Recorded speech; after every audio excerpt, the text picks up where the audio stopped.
Hi there, this is JM. You're about to watch a video recording of my Hypnotism show, which was recorded at Confuzzled at 11 o'clock in the morning on the 2nd of June 2013. The show is a little over an hour long, and it's great fun. We had a big turnout, and I hope you enjoy it as well. Now, about 15 minutes in, I engage in a group hypnosis session. This is a session where I encourage the crowd to relax and go through a hypnotic procedure, and you can enjoy this as well. It's around about 20 minutes long. You can enjoy it if you so desire. Just make yourself comfortable. You can sit down, you can lie down. And if you've not been hypnotized before, I can promise you that you will be fully alert. You will hear all of my words. And if you need to be able to react to your surroundings for whatever reason, you will be able to instantly become alert and be able to deal with whatever it is that you have to manage. It's just like a daydream. There will be some changes, but you will be aware of your surroundings. And do keep in mind that you will get better with practice, so please do feel free to enjoy the hypnosis session time and time again. However, I encourage you to listen to the first section of the show at least once. There's some important information, and it does set the scene for the group hypnosis session. This is the second time that I've done a hypnotism show, and I'm sure you'll find it surprising and good fun, particularly in the second half. And I'm sure that I'll be doing more shows in the future, so hopefully I'll see you at one of them sometime soon.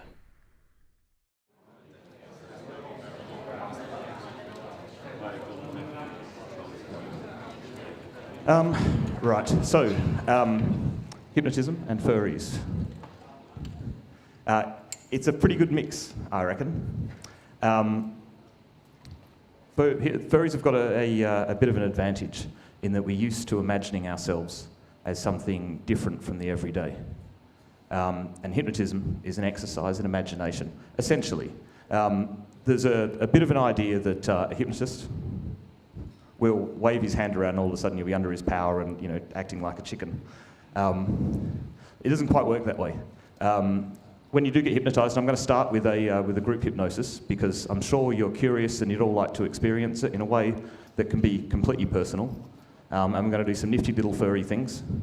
And you'll see that it's a conversation. Obviously, I'm going to be doing all the talking, but you're the ones who are going to interpret that and use it for whatever way happens to work for you. And that's the theme of this show. The theme of this show is change. We've got the early start, and everyone who comes in here is going to walk out slightly changed, in a good way.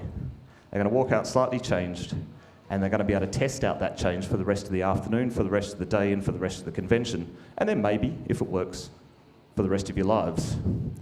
It's that change gives us the opportunity with a show at a time like this, where you can immediately walk out, try it out, and you will feel different. For some of you, it'll be subtle. For some of you, perhaps a little less subtle. But before I go into that, what I want to do is talk about my own background and how I got into hypnotism. So I am a furry, but back in a past life, I used to play sport, and quite seriously.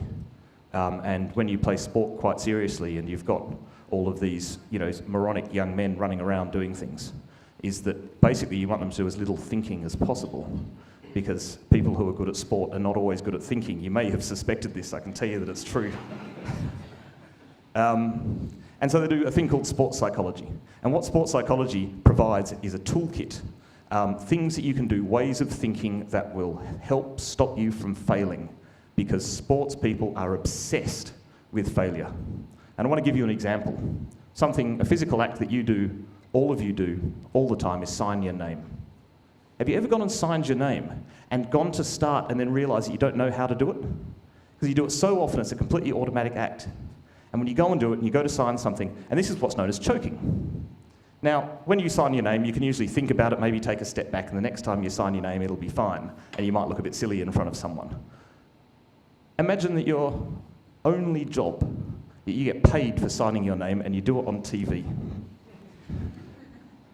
And imagine how much you'd be obsessed with the idea that one of these days you're going to turn up and you're going to be incapable of doing the one simple job that you're being asked to do, whatever that physical happens to be, like, you know, kick a ball, or I played cricket, so, you know, to bowl a ball, or, you know, golfers are famous for choking, because their job is so simple, and all they have to do is not mess up their one job, and they're obsessed with messing it up.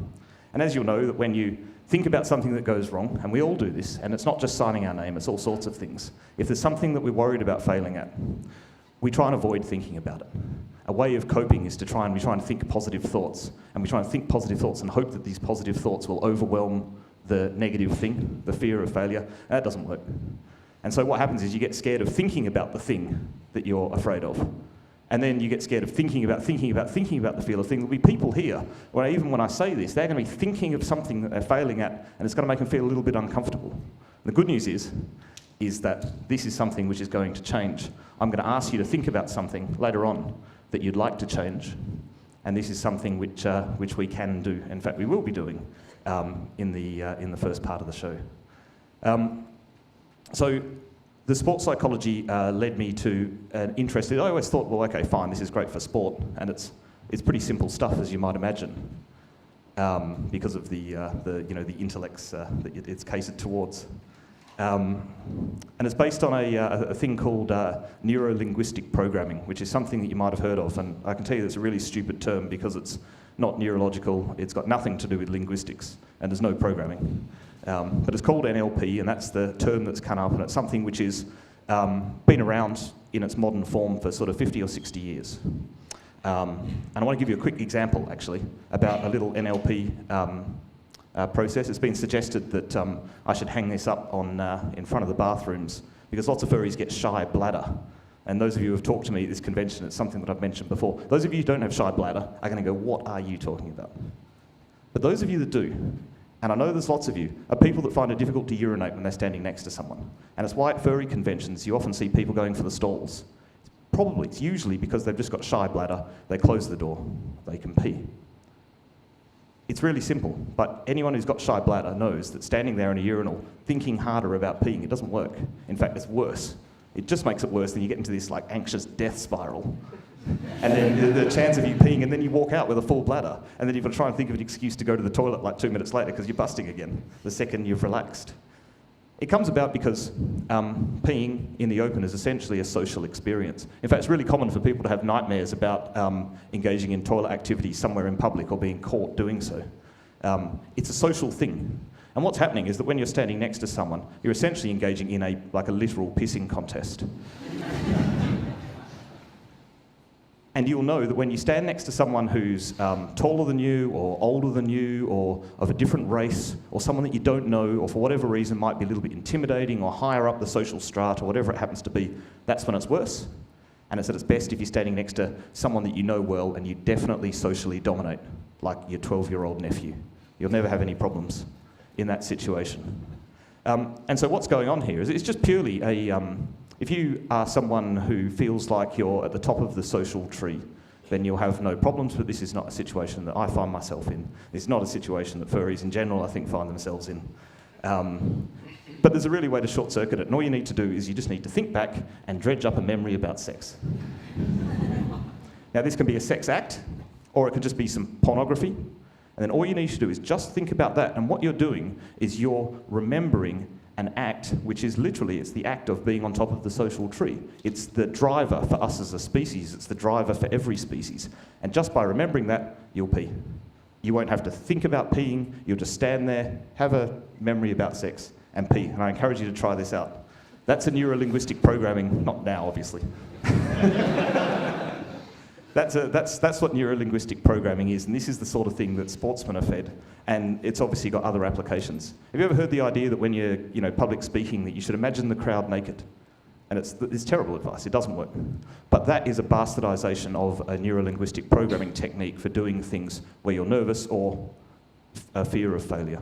Because if you're not good at public speaking, if you're not used to it, or you're worried about it, then what happens is that you get this negative reinforcement. You stand up there and you go, oh, I'm worried about it, maybe I'm going to be a bit nervous. And then, of course, if you act a bit nervous, then it means that you think, oh, God, they can tell I'm a bit nervous, then people start sweating, and it's this little anxiety death spiral. And the only difference is that you can't get down off the stage. And it's why people are scared of public speaking. Maybe public speaking is the thing that you would like to change. Maybe that's what it would like to be. I know there's lots of people who would like to change their hangover, but I can't do that. I can't change anything medical. There is a self-help book out there, which I'm sure the overwhelming majority of you are familiar with, and it's called The Secret. And you'll probably be familiar with it because people like to make fun of it, with really good reason. The premise to The Secret is all you need to do is imagine something and that the universe will gift it to you. I'm not kidding. And the idea, you want $1 million? Imagine $1 million. You want a Porsche? Just imagine a Porsche, and then magically the universe will give it to you and it'll turn up. This is not the sort of change that I'm talking about. The sort of change that I'm talking about is, it's not instant, it's not being gifted to you, it's an internal thing. So it might be something that you're scared of, might be something you'd like to do better. Who knows? It's entirely up to you. I don't want to tell you what it is that you should be thinking. But what you're not going to get is going from, magically turn up and have a... If you really do want to be rich, then that's something that you could think about. But that's a process that happens over time. And maybe you could think about that, and maybe that's the one thing that you would like to change. It's a pretty good one, if you ask me. But it's entirely up to you which one of those ones that you would like to go ahead. But do keep in mind that it's an incremental progress. When I say that you're going to walk out of here and you're going to feel different, I mean that process is underway, not that someone is going to magically give you a suitcase and you've won the lottery. So from the neurolinguistic programming background, which I found really interesting, and that was purely as a hobby, a bit of reading, cognitive psychology, all that sort of stuff, I essentially learned about hypnotism as something which is commonly associated with neurolinguistic programming. It's a very powerful little tool. So I've done 2 years of study at Queen's College in London. Technically, you don't need to do any study to call yourself a hypnotist because there's no formal qualification. So the qualification that I've got is just a qualification from the school, and it's not recognised by any bodies. There isn't really even a hypnotist professional body. There are no obvious standards. You can get insurance for it, but essentially anyone can hang a little sign on their door, Super Fox hypnotist, whatever it happens to be. But I did have a chat with Hypno Beast, who you might know from his cheesy ads on Fur Affinity. Hypno Beast he's a professional hypnotherapist, and he's a furry. And he said, well, one of the things that we can do as a hypnotist is we can encourage people to feel close to their furry bodies. In fact, he did a show in Califur, which is on this weekend, just a few hours ago. And he calls his show, it's like being your spirit animal, or being inside your persona, or something like that. And I'm going to be doing a version of this. It's really cool. He's very good. He knows what he's doing. As he's pointed out to me, it's a bit difficult trying to earn money by selling services to furries. And he said that the time where that's successful is the time that you'll stop seeing his adverts. But he is going okay, and he has got a real life practice. And what he's done is he's also got a furry persona, but he's created a professional hypnotist persona, which is the Hypno Beast. So I have no such thing. And so he's created this, and he's created the cheesy imagery, and he tells me that the cheesier it is, the more people click on it. I do wonder if they're clicking on it because they want to make fun of him or not, but, he can see when, people click on his ads, so, that's good luck to him. And so what he's done is he's put together this hypno lion, who I'm sure many of you have seen, this kind of sexy lion hypnotist with all of these stereotypical swirling spirals and pocket watches and whatnot. And he's run into a problem, which is something that I had no idea when I did my hypnotism qualification.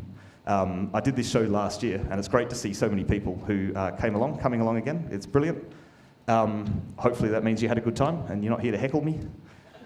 I sat down with one of the old Confuzzled staff, and I said, I'd really like to do a stage show. I reckon furries would be good. Furries are very good subjects. They've got great imaginations. They've got keen, sceptical minds. They're interested in this sort of stuff. They want to see how things work. I reckon that you could do a really kick-ass show.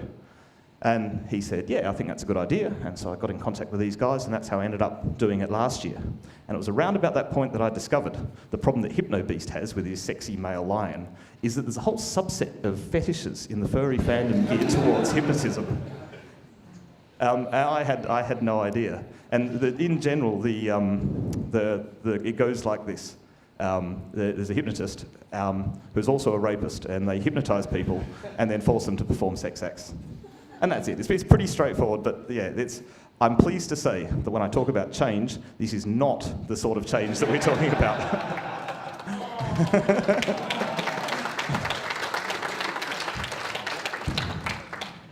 Okay, so what I want to do is so this is a group hypnosis session.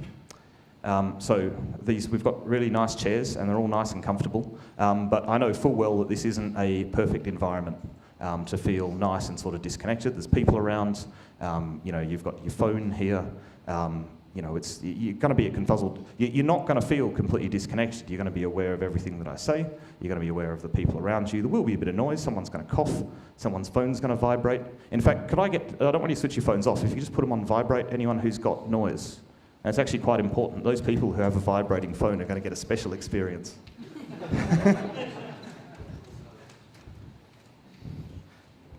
Geez, I've got mine on vibrate, so I'm not missing out.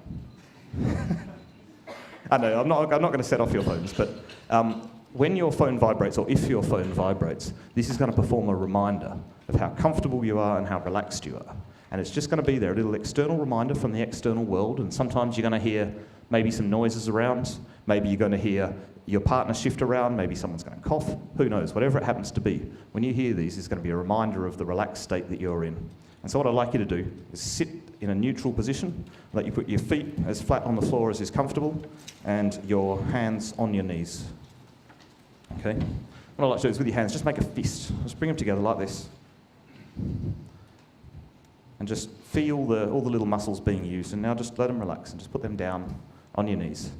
And what I want you to notice is that with your hands flat there and perfectly relaxed, that you can feel all those little muscles in your hands that you were using there when you made the fist. And what you'll notice is that if you were to pick up your hands, you'd have to unrelax those muscles. You'd have to engage those muscles that you've just stressed. So feel free to just give that a test. And notice that as long as you leave those relaxed, your hands will stay there. And if you want to move your hands, of course you can, then it would require you to stress those muscles again. So what I'd like you to do now is I'd like you to do this with your eyes. I'd like you to close your eyes and just have a think about all the small muscles around your eyes. Have a think of those and feel how nice and relaxed they are. And just let them relax. And just like your hands, I'd like you to notice that as long as you leave those muscles relaxed, your eyes will remain closed. And you can give that a little test if you like. And just notice that if you wanted to open your eyes, it would require you to stress those muscles. And as long as you leave them nice and relaxed, then your eyes will remain closed. And I'd like you to take this feeling now, which is a really nice and relaxing feeling, and I'd just like you to let it spread. Just let it spread out like an ink stain in a swimming pool. Just spread out over the top of your head, up your forehead, and just allow your muscles to relax as this nice feeling spreads out. For some people, the feeling's nice and warm. For some people, the feeling's nice and cool. But for everyone, it's a nice and comfortable feeling and a pleasant one. And just allow it to spread over the top of your head. Just allow it now to spread down the back of your neck and just feel those muscles, the muscles in your neck relaxing. And maybe you'll notice your jaw loosen up a little bit. The muscles around your jaw and around your neck start to loosen and relax as you imagine this warm feeling just spreading around. You may notice how easy it is to do this, because I know that you've got keen imaginations. I notice that you can imagine this happening, and you can notice the physical reaction as those muscles relax. And as you allow that feeling to spread further down. So now down over your shoulders, down your arms. Just notice that feeling spread, that relaxation spread down your arms, down your upper arms, down your elbow. That's good. Enjoy that feeling as it spreads down your lower arms. Just feel all those big muscles and those small muscles relax, all the way down to your hands and into the tips of your fingers. And just enjoy that feeling of relaxation. That's good. And now further down over your shoulders and down your back and down your chest. Feel those big muscles and those small muscles in your spine. Just feel them relax.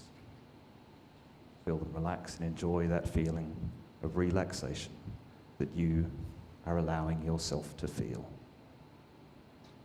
Just allow it to spread now down further. Down towards your hip. All the big muscles and the small muscles in your hip. Allow that to spread down, and now down your legs. Down the big muscles, the top half of your legs. Down your knees. Down the lower part of your legs. That's good. And now all the way down, down into your toes, all the way down, feeling nice and relaxed and comfortable. That's good. Now in a moment, I'm going to ask you to open and close your eyes, and I only want you to do this when I ask you to. And when you open and then close your eyes, you'll find that when you close your eyes, you become twice as relaxed as you already are. Twice as relaxed, twice as comfortable. And so now I'd like you to open your eyes and close. Just feel that relaxation. And I'd like you now for the first time to really engage your imagination. I want you to feel enveloped in a cloud or a blanket of relaxation, something that makes you feel comfortable, safe, and relaxed.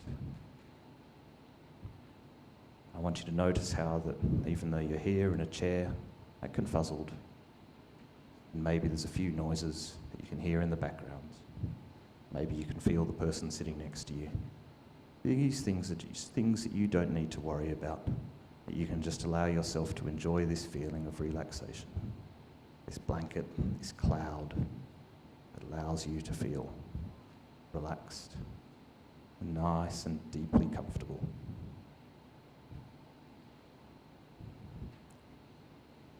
Now, in a moment, I'm going to ask you to open and close your eyes again. And this time, when you close your eyes, you'll once again find yourself feeling twice as relaxed and twice as comfortable. Okay, now open your eyes and close. That's good. Nice and deep now. Nice and relaxed. Feeling nice and peaceful with the world. And you can feel your imagination strong, your body relaxed, sharp of mind, and nice and comfortable. Happy and comfortable. So I'd like you to engage that imagination now, and I'd like you to imagine a staircase in front of you. I'd like you to imagine a staircase with 5 steps. I'd like you to stand at the top of this staircase, and I'd like you to imagine a door at the end of this staircase, and this door is closed. And when you cross the threshold and walk through this door, you will find that your imagination allows you to feel yourself in an ideal shape, in an ideal body. And this may be a furry body, it may be a version of your current body, it can be whatever it is that you wish to experience using the power of your imagination.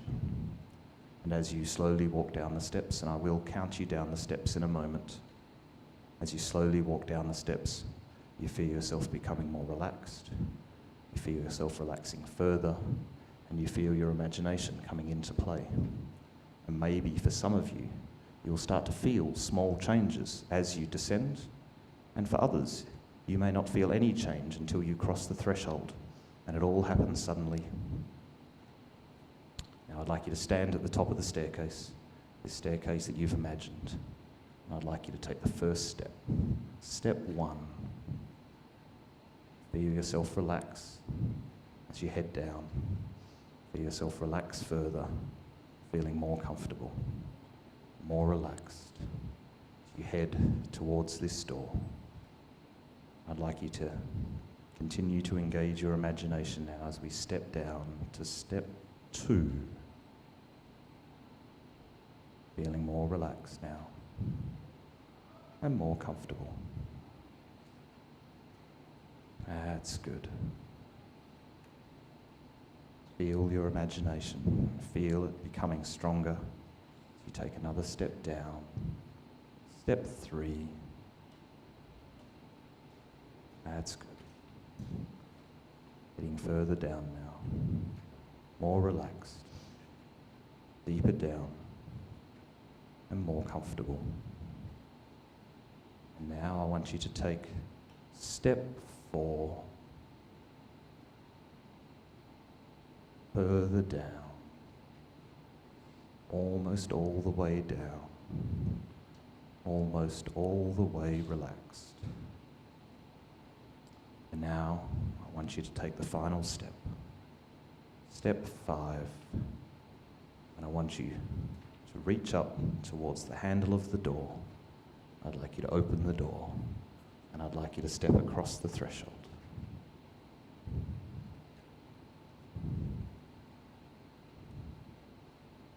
I want you to notice your surroundings, because these surroundings are whatever you wish to imagine, but this is somewhere which is yours and your own.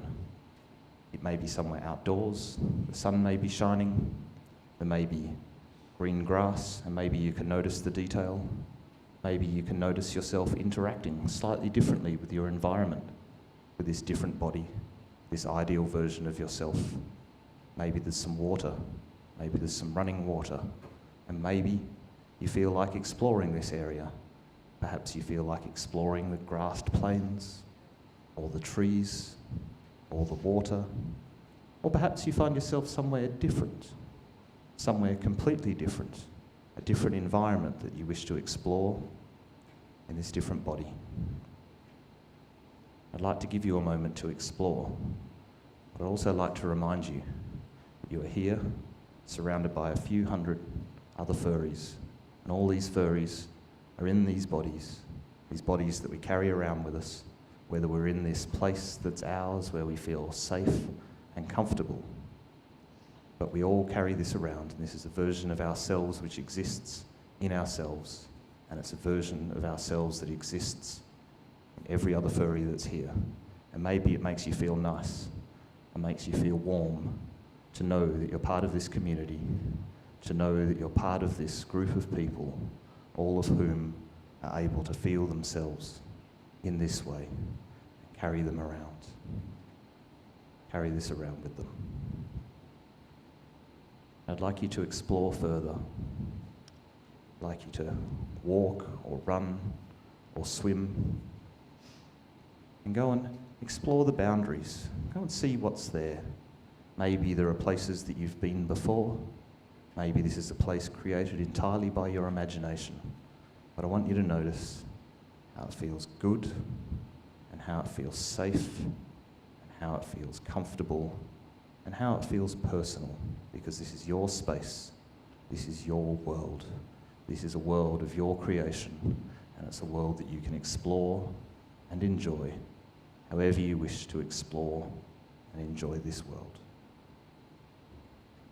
And I'd like you to notice that feeling that you feel when someone who loves you looks at you, when you can feel that reflecting in yourself. And someone looks at you, and you can feel that love, and you can feel that warmth, and you can feel that this is a feeling that you can carry with you, and it's a feeling that you carry with you now. And perhaps you can think of occasions, social occasions, where people respond positively to you. Perhaps you can enjoy those social situations and notice how that when you're talking, people are a little more alert. They sit up and lean in closer, pay attention, and are engaged and interested in what it is that you have to say. And perhaps you can notice how when you talk, you say something clever or appropriate, or even just offhand, how people laugh and how they smile and how they feel happy just to be around you. And I want you to notice that feeling, and I'd like you to make it big now. I'd like you to give it colour. I'd like you to make it bright and bold, and I'd like you to feel yourself enveloped in that. Feel yourself enveloped with that feeling of love and friendship and respect, and the most important feeling, especially when we as furries are brought together, and that is the feeling of community. The feeling that you're around someone and around people who care about you and understand you and love you and appreciate you. And I'd like you to make that feeling bright and bold, and I'd like you to swim in that feeling and just enjoy that, and just allow it to overwhelm yourself for just a moment, and just enjoy that feeling. That's good. And I'd like you to think about something that you may wish to change. It could be big, it could be small, but something that you would like to change, and something perhaps where you need a little bit of help. And what I'd like you to do in your space here, in your environment, I'd like you to find somewhere, perhaps it's a clearing, perhaps it's something else, but a place where you can sit and you can look into the distance and you can notice in the distance someone approaching. And this is someone that you respect and look up to. This may be someone that you know in your lives. This may be a fictional character. This may be someone who's an invention, a complete fabrication. This is someone that you like and respect and look up to. And this is someone who can answer your question. And I'd like you to beckon him down, him or her down. Have them sit next to you. And I'd like you to think about the question that you'd like to ask. And I'm going to give you a moment, and I'd like you to ask this question to this person, and then I'd like you to wait. And I want you to wait for a response and wait for the guidance. I'd like you to do that now.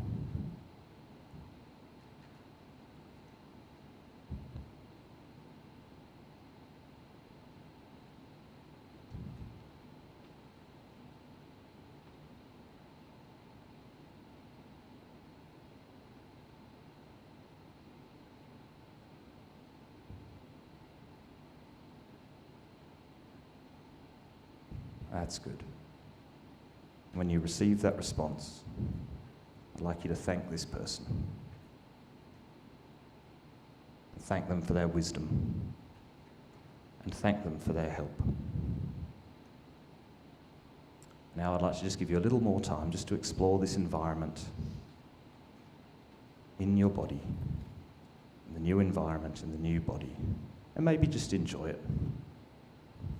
Just enjoy it for what it is. Enjoy the fruits of your imagination. Just enjoy that feeling.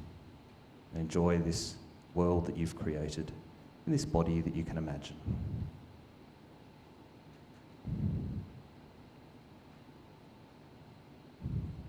Now in a moment I'm going to count from 5 to 1, and when I reach 1, you're going to feel fully alert and be back with us here. When I reach 1, and only when I reach 1, will you open your eyes and become fully alert. Before I do that, I'd like to suggest that for some of you, perhaps you've asked for change which may be a little difficult, and I'd like to tell you that it's okay. You're allowed to forget that this conversation with this wise person has taken place, if that's what's helpful for you. If you wish to remember and you wish to carry the words, then you can remember, and you will continue to remember it vividly. And when you walk around the convention, you will find that you recall that very easily, and the words seem strong, and the feeling of love and community remains with you for at least the time that you're here. So I'm going to count from 5 to 1 now, and 5, and just slowly coming up towards the real world. And 4, and maybe you can feel your toes in your shoes. Just start to feel the world coming in. And 3, coming up further now, and you can feel yourself starting to come up, and you can feel under your fingertips. And 2, almost all the way up now, becoming fully alert. And 1, and open your eyes, and sit back up, and welcome back. And I'm sure you feel nice and relaxed, and nice and comfortable, and have in general, a good feeling about things. Furries are good at this as a general rule. It's not an ideal environment, but hopefully, in fact I can see there's a few red eyes, that people went nice and deeply and nice and comfortably, and yeah, had a good time. Excellent. So do have a stretch as well. Do have a stretch, and just make sure that you're back here and fully alert and fully with us. Right, okay. The next step of this show, those of you who have been here last year, you'll have seen this, and it's my favourite part, I think. It's good fun, and what we're going to do is we're going to effect a bit of change here up on stage. There's no hypnotism involved in this one, but what I'd like to do is if there's someone who has a phobia, and I mean a proper phobia, and would like it cured up on stage, raise your hand. Anyone who'd like a phobia cured? We've got one back there. Yeah? Is that Husketeer? I think it is. Yeah, come on up. Yeah. Excellent. And a round of applause. This is Husketeer, furry writer extraordinaire. Thank you. Have a seat. Phobia is a scary thing, so thank you for coming up here. Would you tell us what your phobia is? Spiders. Right, okay, you're scared. It's a very common one. Now, everyone is scared of spiders to an extent. And it's because they're dangerous insects and they kill people. And one of the ways in which our species has survived and prospered is by having a natural aversion to things that are dangerous. So things like spiders, tall, heights, snakes, all these sorts of things are people where everyone has, is a little bit unsure about them. When we see a furry wandering the halls, that doesn't register as a threat. And so it seems friendly and comfortable. Spiders do. So what you're going to know is a difference between a natural aversion and a phobia, as you well know, and as those people that have phobias do well know. And the difference is that it affects your behaviour in a negative way. And that's something where I'm happy to say that from here on, when you get off this stage, you're still going to be a little bit afraid of spiders, but you're going to notice how it's no longer such a big deal, how it's no longer something you need to worry about how it's something where you can sit there and you'll see a spider and you'll remember what it used to be like. You're not going to magically be someone who's going to forget all those times where you've been really afraid and phobic of spiders, and you're just going to remember what that used to be like. It's going to bring a little smile to your face as you notice that you've got just a little bit of fear, a totally normal amount of fear for a spider, and you're no longer phobic, and it's something which no longer has to be a big deal in your life. And I'm pleased to say it, I'm going to do this with a bit of help. So I do need help. I need 3 people to help. Again, there's no hypnotism involved here, but I need people. Ideally, I'd like a New Zealander. Is there a New Zealander here? It seems like a long shot, doesn't it? How about an Australian? Any Australians? We've got an Australian? Excellent. Come on up. Brilliant. Thank you very much. East Coast or West Coast? Which coast? East or West? West, okay. Oh, well, it's not perfect, but you'll do just fine. The further away you are, the better. Did you fly here for Confuzzled? No, I was brought over here. My parents were 7, so... Okay, do you recall the flight? Yes. Yeah, how long was it? 18 hours, yeah. It's a long flight. And this is someone who, I need someone who's been on a long plane ride. I'm really pleased that we didn't have to resort to going for an American. And what I'm going to ask you to do, so this is Husketeer, who's a great furry rider. She's going to stay there while I give you instructions. She's going to be fine. She's a bit nervous because she doesn't know what's going to happen. What you're going to do is you're going to make a plane. You're going to put your arms out and you're going to make a plane noise, and I want you to buzz around like a plane for everyone, please. That's good. That's good. And so I'm happy with giggling, but I need enthusiasm. So meow. That's good. That's fantastic. This is not just entertaining in its own right and a bit silly, but you're actually genuinely going to change the life of someone by making plane noises. I promise. Right, okay, now I need a gardener. It is spring. Someone who has a garden, someone who tends it, someone who knows, we do have a gardener. Excellent, please. Come on up, okay. Excellent. Tell us about your garden. Tell us about your garden. Oh, it's got a little patch outside the back of my house, and it's got a lovely view of the park, and many uses to tend herbs for use in the kitchen. Excellent. And do you have it? So, and obviously the herbs will be getting to that time of year where the early spring herbs will be flowering. Yes, rosemary is lovely. Yeah, and you'll have, and obviously, what is it that we require for our flowers? We need bees. We need bees. Actually, as it turns out, you've got an Australian here. Do you know that Australia is a net exporter of bees? This is true. This is quite serendipitous, actually, that we've got you up here together. That in the southern hemisphere, for whatever reason, climate change or just natural variation, bees go really well. You put a hive and there's bees turn up and they grow and create more bees. The northern hemisphere bee populations are declining. And it's the reason why, if you have a look around out in the beautiful weather that we've had this weekend, you'll see fewer of the big huggable bumblebees than sort of 5 or 10 years ago, and more of the smaller ones that go a bit faster and look a little bit more deadly. And in the tradition of Australian insects, they are from Australia as a general rule, or at least that's where they were bred. And so there's ships out there with bees on them that are coming to the northern hemisphere. And so your job here is going to be a buzzy bee. Okay, so I'd like you to be a bee just in your finger, and I want you to make a buzzy noise, and once again, enthusiasm. Excellent.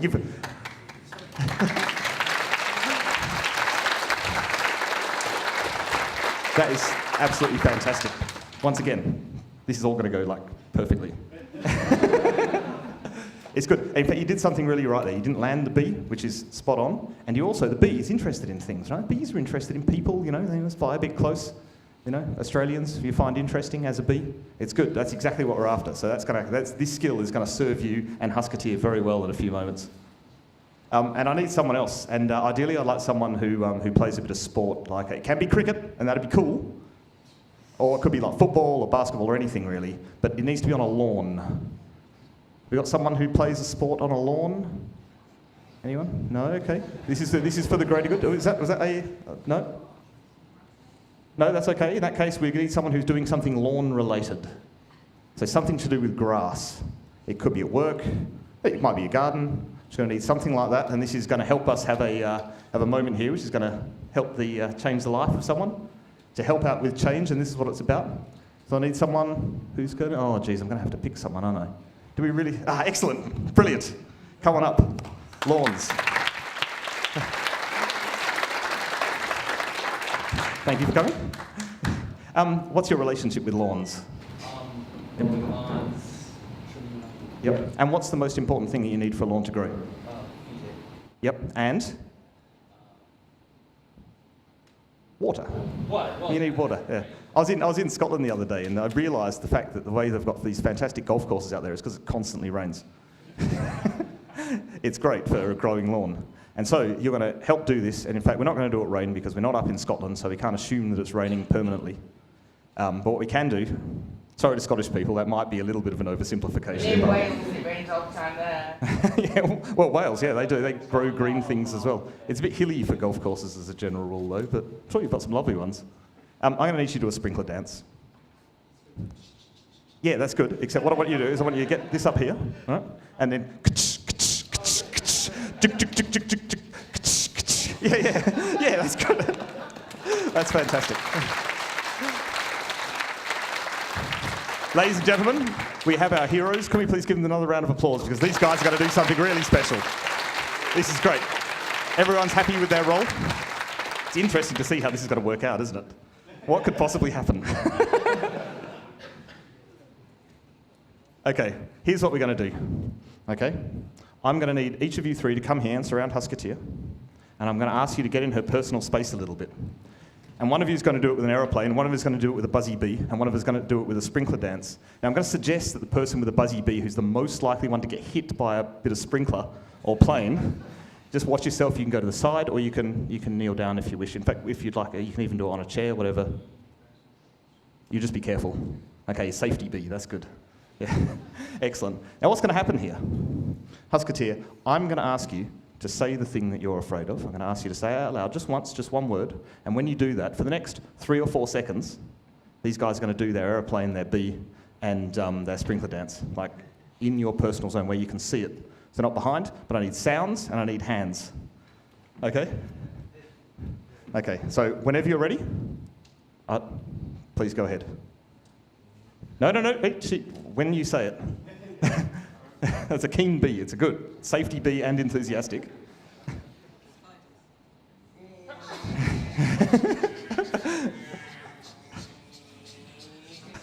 Okay, stop, that's great, excellent, that's brilliant.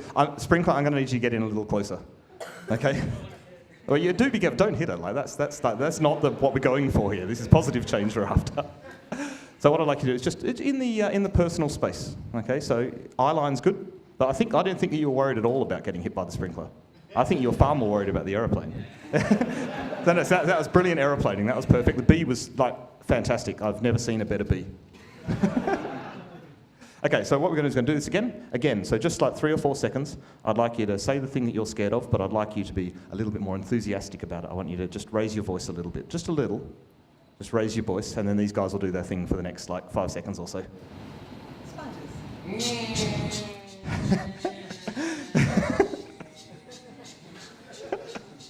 Okay, great, brilliant. That's fantastic. That is world class. That is great. Actually, I might sit down and watch this. Okay. So we're going to continue on. And this time, Husketeer, I want you to do exactly the same thing. I want you to be a little bit more intense. And then, maybe this time, and it's up to you, you can imagine a spider, or maybe remember a situation where you've been scared of spiders in the past, something which is going to change going into the future. And you three, what I'd like you to do is I'd like you to be more enthusiastic. I'd like your enthusiasm to match hers. So as she becomes a little bit louder and a little bit stronger, I need you to be a little bit louder and a little more enthusiastic. Spiders.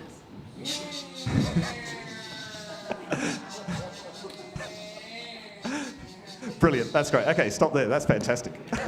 That is great. Okay, we're going to go for a couple more rounds here. Okay, but this time I want you to project your voice, put it towards the back of the room. I want this to be something. This is not a small deal in your life. This is something which you can change, and you can do it by increasing the intensity of that feeling and maybe a memory, and then allow these guys to do their thing. Okay, and once again, guys, this is serious stuff. I want you to follow that intensity. I want you to be strong about it. I want you to match Husketeer's intensity. Okay, so whenever you're ready. Spiders.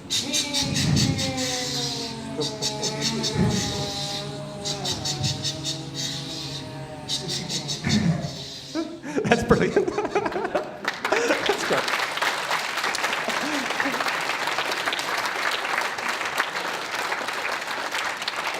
That's fantastic. How's that going, Husketeer? It's strange, just like, oh, I was going to say the word buzzy. Yes. Silly. This is change that you're feeling. This is the difference. What we're going to do is we're going to do this 2 more times. Okay? And the next time, I want you to once again be stronger and be more vivid and allow yourself to essentially tackle that thing that you're scared of by thinking about it, saying it out loud, shouting it out, and showing it that of all the things that you're afraid of, it's getting hit by a sprinkler. Okay, and once again, you guys, more intensity, okay? We want louder. I noticed that the plane was a little flaccid last time. So we need a slightly more enthusiastic plane, but the sprinkler was great. I really liked it. And B, top notch. Like, you're my B man from now on. Okay, Husketeer, whenever you're ready. Spiders.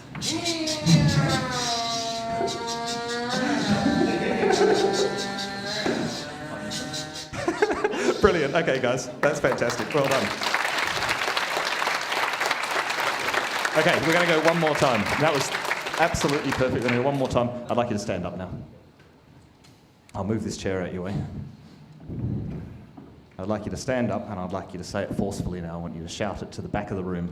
I want you to shout at the back of the room. And guys, once again, intensity. Watch out, safety B, because you're at the same level now. So once again, in the personal space, loud, enthusiastic, because this is the last time, and from this point onwards, where Husketeer doesn't really have to worry about spiders anymore. She's going to remember being afraid. And then whenever you're ready, to the back of the room, loud. Spiders! Keep going, keep going. This is great. Excellent spirit. Come on, plane, get in there. Get in there, plane. Okay, stop. Thank you very much, guys. Please go back to your seats. That was great.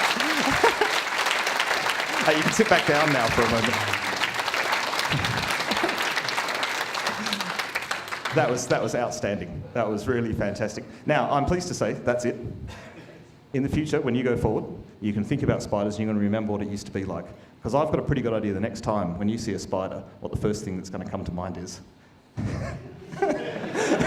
Thanks very much. Well done.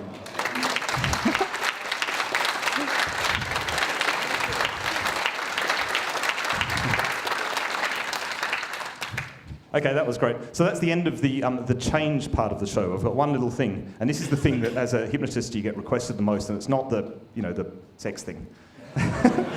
HypnoBeast has to deal with that. I've seen some of HypnoBeast's emails, and those things are filthy. People are sending him pictures, and we're not talking like drawings here. It's extraordinary, and this is just out of the blue. So there you go. So maybe that's something for you all to try at home. Create a hypno avatar and just wait for it to roll on in. The poor guy, he doesn't know what to do. He's trying to be professional. But the thing that you get, in fact, you can probably guess. What's the thing that, like, a hypnotist gets asked for the most? Anyone want to have a go at this? Tails. No? Those people act like animals. Yeah, that's right. And what's the animal that always gets asked?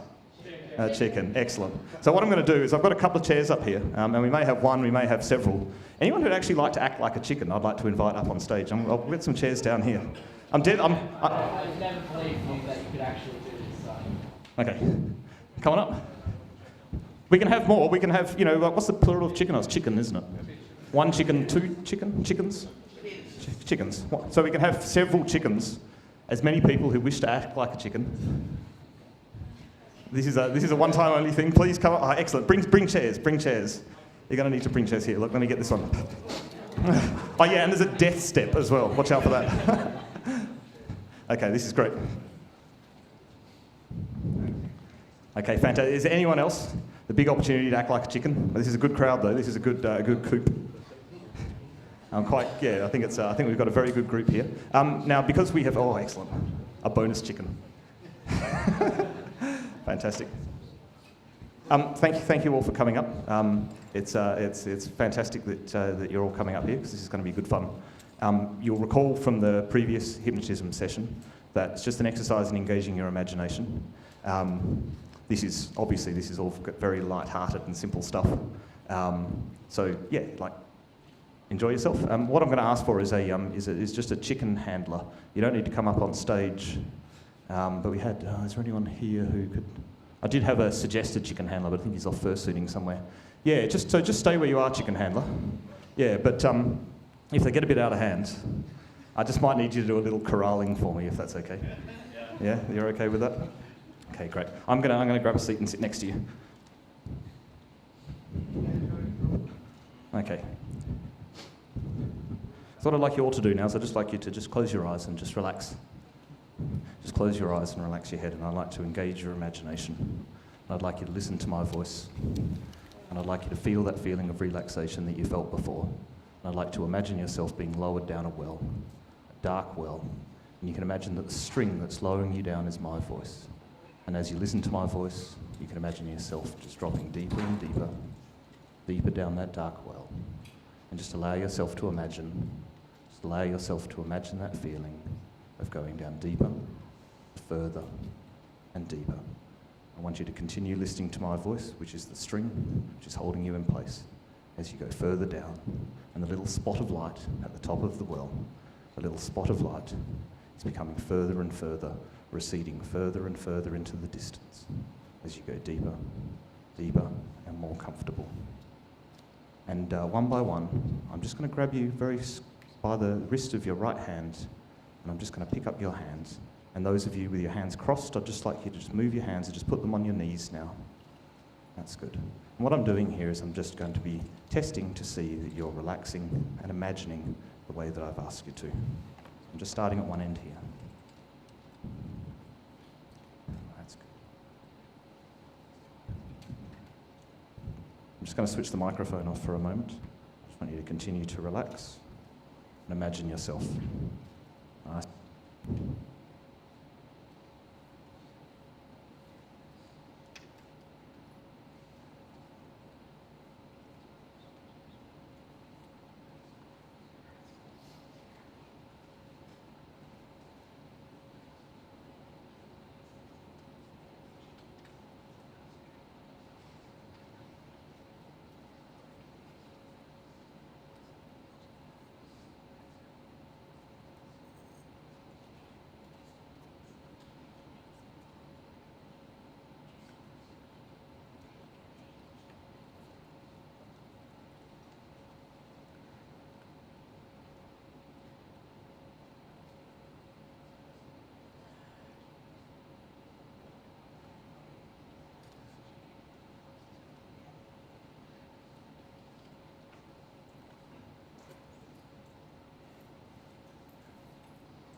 Right. Okay. What we've got here now is 5 people, nice and relaxed. They're perfectly aware of everything that I'm saying. They're perfectly aware of the fact that they're sitting up on stage, but they're feeling nice and comfortable. and nice and relaxed. And what I'd like them to do is I'd like to imagine their arms being covered in feathers, big long feathers, and when you stretch out your arms, you can feel those feathers extend. And in fact, stretching out your arms means you have to stretch out those feathers. And you may feel like you want to experiment a little bit with where your arms sit and whether they're more comfortable with them being stretched out as the way they are, or maybe you'd like them tucked under your armpits where you can feel those feathers contract and feel those feathers be comfortable. And you might notice that that's a far more comfortable position for your hands to be in. So what I'd like you to do is experiment now. I'd like you to move those in, and I'd like you to feel those feathers contract as you move your arms. Just feel them contract, and I just want you to notice how this is a nice and comfortable situation. I just want you to notice how it's nice and natural. And I know that you can stretch them out if you like, and I'd like you to test stretching them out and feel how that contracts. And notice how it takes effort to push them out. Notice how you can feel those tendons stretching, and notice how it might seem to be a perfectly obvious place for your arms to come up and sit underneath your armpits and sit there nice and comfortably. And that just seems like a natural place for them to go. That's good. And so do experiment and do bring them up, and notice how the arms almost bring themselves up by themselves, and that when they're there, it's just a perfectly comfortable position. And of course you can put them wherever you wish, but it is about comfort. So do have a little feel of an experiment. And while you're doing that, I want you to continue to experiment here and find places that they're comfortable. And I'd like you to think about the mechanics of walking, because the way someone walks is that they have small legs and a heavy body, and they just fall forwards. That's all they do. They fall forwards, and then each leg has to step out quickly in front of the body to stop you from toppling over. And this is the way that you've always walked. And you might notice this the next time that you stand up, because I'm going to ask you to stand up in a moment. And you might notice how when you topple forwards, that you can feel yourself falling forwards, and your leg just jumps out in front of you. And it jumps out in front of you, and if you wish to walk faster, perhaps if you're enthusiastic about something, then you might find that you just topple your body further forwards. And your legs, they just do the work because it's the way that you've always done things. And you may also notice, I'd like you to imagine the process of talking. And I'd like you to notice how whenever you expel air, it's quite uncomfortable. And in fact, you might find that when you talk, the words get caught in your throat. You're unable to pronounce a vowel. And if you're talking, it gets caught and it gets cut off in a noise. It gets cut off in a noise because this is comfortable, and this is the way that makes sense, because the expelling of air is quite uncomfortable.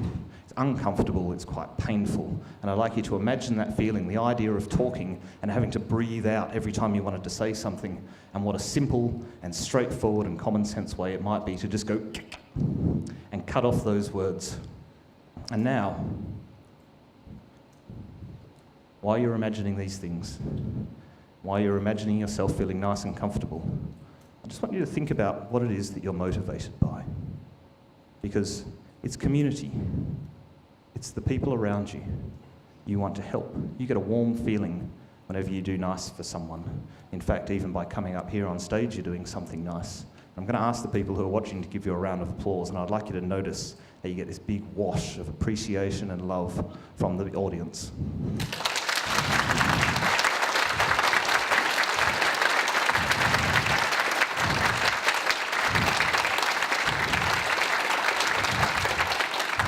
That's good. And I know that you enjoyed that because you're here, you're helping the people around you. And one of the ways in which you can help people is, of course, to help them survive. And to help people survive is that you help find food. And you might not be hungry at all, but you find that the idea of going and looking for food is something which makes you feel good and you can be helpful. And perhaps if you do find something, you may find that you wish to tell them that you found something. Now, when you're looking around, you do, of course, have a very heavy body, and your arms nice and comfortably in that neutral position. Nice and comfortably with those wings retract. And I know that you can push those wings out and stretch those feathers, but that is quite an uncomfortable thing to do. Maybe you need to do it if you need to run quickly. It's a good way of keeping your balance. But in general, they stay exactly where they are, nice and relaxed. And so what I'd like you to do is imagine a way in which you might look for food. And of course, you'll find food on the ground. And here we are with a carpet where there's a few little black spots, and it might not be obvious to you which one of these is food and which one is just the pattern of the carpet. And so you may feel like you just need to scratch at it. And you'll be able to tell. If you scratch at it and it doesn't move, it's part of the carpet. And if you scratch at it and it does, well, maybe it is, and that's something which is worth doing and worth letting people know about. And so in a moment, I'm going to ask you to open your eyes and explore your environment. And I want you to think about the value and the value that you add to the people around you and the value that you're adding to the audience here by coming up, and how they appreciate you and they love you, and how you can be helpful. And you can be helpful by looking for food. And I know that you'd like that feeling again, that positive feeling, that appreciation. And so I'm going to ask the audience to give you another round of applause in a minute.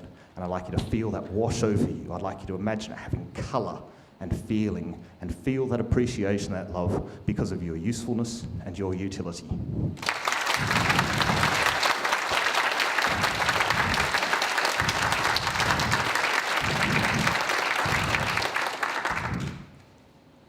Okay, I'm just going to turn the microphone off again.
I'd like you to continue now to look around, see what might be useful. Do pay attention to the carpet. Do just listen to my voice here. Notice how you just sit nice and relaxed. I do want you to think about that utility.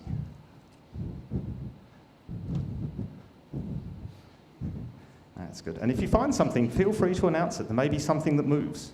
Maybe it's not easy to tell which are the black spots and where there's something which is going to be useful to the people around you.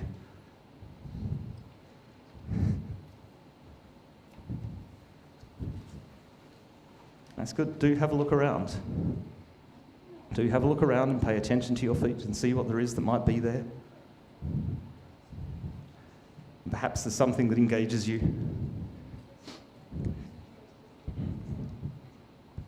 I'd just like you to have a look around, continue to look around. I'm just going to find you some assistance in a moment.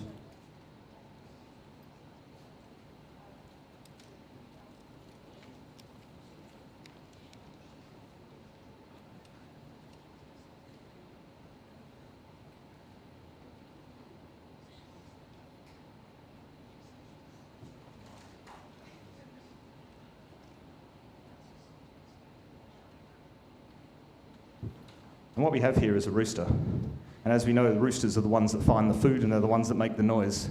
And you may find that when he makes a noise, you go and investigate somewhere near his feet. Because this rooster here, who you can see up here, he's going to be having a look around and he can make a little noise for you, and this is something where you can go and investigate around him. So just give them a little noise, a little sign. This engages you. Feel free to pop across, have a look. Let's do some investigating. What is there? Maybe a little scratch. Have you seen that one there? What's this? What's that? What is it? What is it? Is that interesting? Not sure.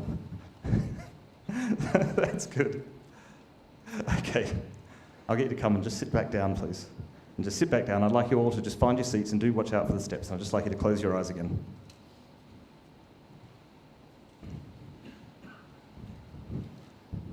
Okay, that's good. And I'd like you to give these guys a round of applause, please.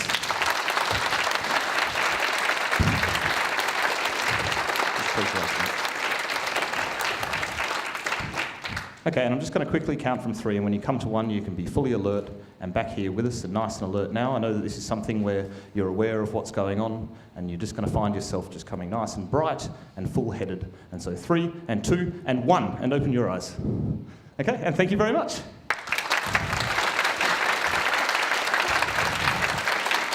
And you can go and have a seat now. Thanks, guys.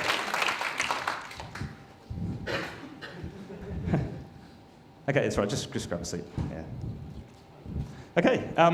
Thank you all for coming along. I can see that we haven't gone over time, which is always a good thing because they've got other things coming in. I'm going to be around, obviously, for the rest of the day and for a good part of tomorrow as well. So if you're curious and you're interested, then please do come up and say hello, and maybe do 1 or 2 other things if you're curious. But yeah, thank you for coming along. If you are interested in the furry experience and engaging your imagination, do look up Hypnobeast. He's really good. He knows what he's doing. It's what he does for a profession, and I do believe he does a little introductory rate as well. He does it over Skype, so it's at home, and yeah, he's someone who's worth talking to at the very least. But keep it friendly. Thanks very much, everyone. Thanks for coming.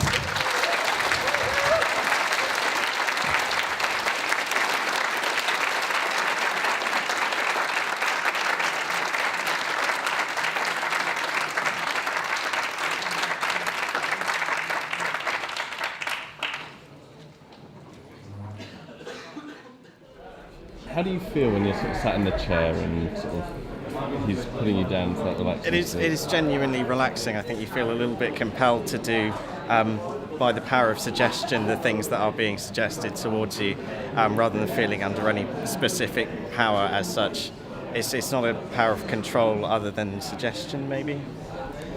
And are you aware what he's doing with you? And Absolutely. Are you aware of what's happening on the floor and yeah, stuff you like don't that? forget where you are at You all. don't forget. So. Interesting. And do you feel the same, or? Yeah, pretty much. I usually feel like a bird, so. Yeah, fair enough. Fairly nice. So you're completely aware of what's happening around you, all the people around you, and that sort of thing. You're aware of what you're doing, but is it you don't mind, or? I think so. Yeah. You sort of go with it. Yeah. But is it willing? Are you willing to do this, or is it? Yeah, definitely. There's no. It's not against your will at all. I'm sure if you didn't want to do it, you could just say no and go and sit down back in the audience. Yeah. But yeah, I didn't feel like I needed to do it. I just did it, I guess. Fair enough. And no ill after effects? No. My arms feel weird. Like there should be wings there, but apart from that, Yeah, that fine. was the first thing to happen for me, and then the last thing to sort of go. I didn't feel like I needed to cluck at all. I still had control of my voice very much, but yeah. All right. Lovely. Thank you. Thank you. That's quite all right. Thank you. And enjoy the rest of the convention. And Cheers. you. Take care.